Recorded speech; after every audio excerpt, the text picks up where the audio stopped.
Hello and welcome to True Crime Rocket Science, the most authentic voice in true crime. In this episode, we're going to deal with the forgotten script. We've spent a lot of time dealing with the events inside the church. I'm sure a lot of you feel that you know this case inside out, back to front by now. And well, once again, we are in for some surprises. Another surprise, today is the 19th of January, which is my birthday. It's actually my 50th birthday. If you want to express any kind of gratitude or appreciation for the work I've done on this channel, particularly in this series, you can head to the description. I'll put a link to merch items. You can join Patreon for as little as $1 a month, or you can make a contribution to PayPal. Any contribution, big or small, will be appreciated. For those of you who are new to this channel, if you haven't subscribed, please do, especially today. Like, share, leave a comment, and let's get started. So I'm going to now quote a final section from that definitive, excellent LA Times article, and it really deals with the aftermath, really briefly, the aftermath to the aftermath, which is the memorial service and everything that happened after that, the shutting down of the set. And once we're done with that, we're going to deal with the actual script for the church scene. So according to the LA Times, quote, production crew gathered for a private memorial for Hutchins on Friday night.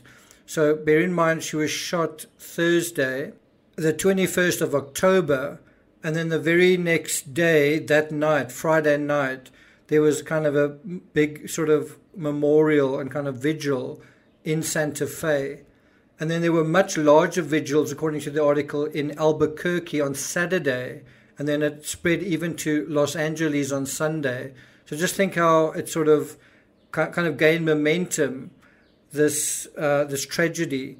Friday, Santa Fe, Saturday, Albuquerque, Sunday, Los Angeles. And a lot of what happened during these vigils was a discussion, kind of an emotional discussion around safety on sets. Going back to the article, quote, producers officially announced their decision to wrap the set at least until the investigations are complete in an email to crew members on Sunday night.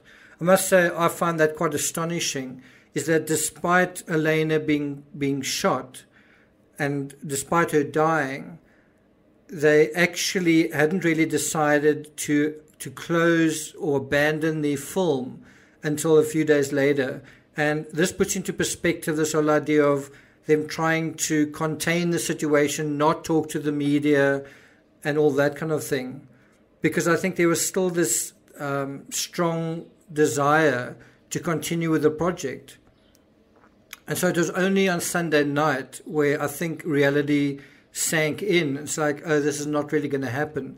The other side that I think is quite interesting is they are saying here that they wanted to wrap the set at least until the investigations are complete. That also suggests this idea of, well, the show might go on, right? And I wonder if it is going to go on. I would reckon not. Alec Baldwin has said that the show is not going to continue. Something about that he will never hold a gun again. Actions speak louder than words. But I will be surprised if this particular production does get rolling again. Who knows? Then the final thing I want to quote from that LA Times article, they were quietly trying to wrap production as the investigation unfolded. So I find that quite interesting, is even after this incident, they were actually trying to wrap production quietly. And that involved travel, rental equipment that had to be returned, and a lot of things that had to be shipped or whatever. All those little details had to be sort of done as the investigation was starting. They were trying to sort of close down the production. And so in a way, there's a little bit of interference going on the set, where you are, if you think of the whole set as a crime scene, you've got people that are sort of closing things down and sending things off, right? and essentially everything should just be frozen. Everyone should be sent home in a way, and the authorities need to be given free rein to look at everything. And it took them 6 days to actually get access to the prop truck, which is quite strange. And now we're going to get to a really, really important aspect, which I think is going to bring some surprises to some of you. And we're going to deal with the actual script for the church scene. So now I'm reading from an LA Times article dated October 24th. So it was written 3 days after the incident. It is titled, "This Rust Scene Led to the Fatal Shooting of Cinematographer Halyna Hutchins."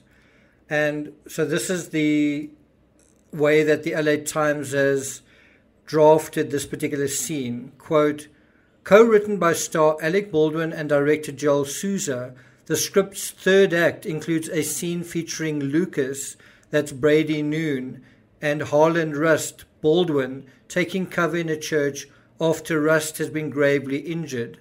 So in this scenario, Harland Rust, Baldwin, is the grandfather, and he's sort of shepherding his grandson, who's sort of kind of a teenager, and they are kind of taking refuge in a church.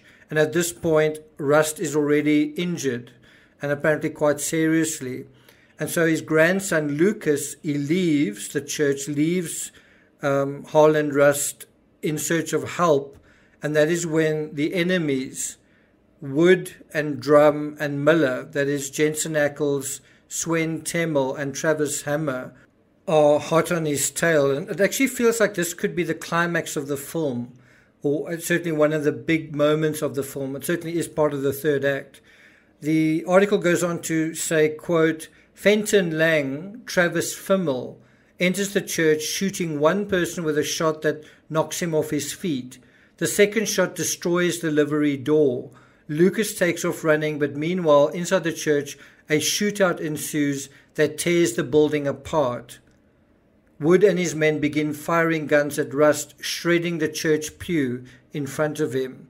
And so what you can see there is that there was definitely going to be a lot going on in terms of the events inside that church. And I think the cross draw that Baldwin wanted to demonstrate, wanted to depict, wanted to perform was kind of in the run-up to this huge shootout inside the church.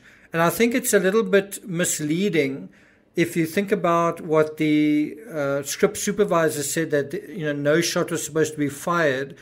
Perhaps not in that particular moment, but it was leading up to a moment where there were going to be a lot of shots fired.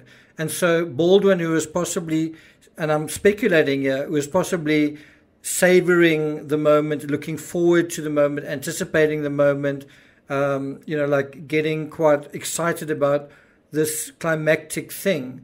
Perhaps he did pull the trigger, or perhaps he was, who knows, perhaps. All I'm saying, if you take the context of what is about to happen, that there was going to be a lot of firing, obviously in a rehearsed situation, in a artificial situation, obviously they weren't actually firing. But the fact is there was going to be this huge shootout, and one wonders whether this incident that happened was, if you think about the relationship between what was about to happen and what did happen, is there any link? Food for thought, wouldn't you say? Now, there were something like 14 people inside the church. One wonders whether any of them actually observed Baldwin pulling the trigger, or where his hand was, or what was going on. The other thing that I think is quite interesting is, if you are being directed by the cinematographer is saying, okay, hold the gun like this, point the weapon this way, drop it down like that. Are you going to be holding it with your finger outside that sort of, I'm not sure what the technical term is for it, but it's that trigger cage, if you know what I mean. In other words, you're trying to get the right shot for the camera. Would you be doing that with your finger in an unnatural situation? It's a rhetorical question. What do you think about that? So I'm not going to take it further than that, but I do think that this actual script puts a very interesting spin on the events in terms of the minds of the actors, the minds of the production, and what ultimately happened. So I'm not going to take it further than that. I might be dealing in some detail with some of the other affidavits that have come out. And you may or may not be aware there's been another lawsuit. It's a little bit frivolous, I think, against Alec Baldwin, and it's not really related to the Rush shooting. But I'll put a link to that in the description as well. Once again, if you feel like contributing as a gesture of thanks or appreciation for the the series that I put together, you're welcome to purchase merch or something on PayPal, or join Patreon for as little as $1 a month. Thank you for listening, and I'll see you guys next time.